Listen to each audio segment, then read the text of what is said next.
అందరికీ నమస్కారం అండి. నేను ఇండస్ట్రీలో ఫస్ట్ అసిస్టెంట్ డైరెక్టర్గా హలో ఐలవ్ సినిమా చేశాను శ్రీకాంత్ గారిది. అప్పుడు ఎంత అందంగా ఉన్నారో అంత సింపుల్గా ఉన్నారు, ఇప్పటికీ ఆయన అలాగే ఉన్నారు. పద్మశ్రీ రాజేంద్ర ప్రసాద్ గారికి నమస్కారం, అలాగే వేదికను అలంకరించిన అందరికీ నమస్కారం. నాగేశ్వర్ రెడ్డి ఒక సెల్ఫ్ మేడ్ మ్యాన్. మా టైంలో తనకు తెలిసిన ఫ్రెండ్స్ అందరినీ కలిసి పుల్అప్ చేసుకొని 16 అని ఒక సినిమా బ్లాక్ బస్టర్ తీశాడు. చాలా మంచి మ్యూజిక్ తరం, చాలా మంచి టేస్ట్ ఉన్న వ్యక్తి. అది ఈ సినిమాలో కూడా తెలుస్తూ ఉంది.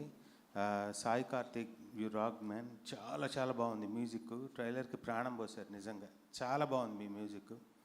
అండ్ లయ గారికి, చందు నూతి గారికి, ప్రొడ్యూసర్ గారికి ఈ సినిమా బ్లాక్ బస్టర్ అవ్వాలని మనస్ఫూర్తిగా కోరుకుంటూ, మా నాగేశ్వర్ రెడ్డికి ఇంకో సూపర్ హిట్ ఆ వెంకటేశ్వర స్వామి అందించాలని మనస్ఫూర్తిగా కోరుకుంటున్నాను. Thank you so much.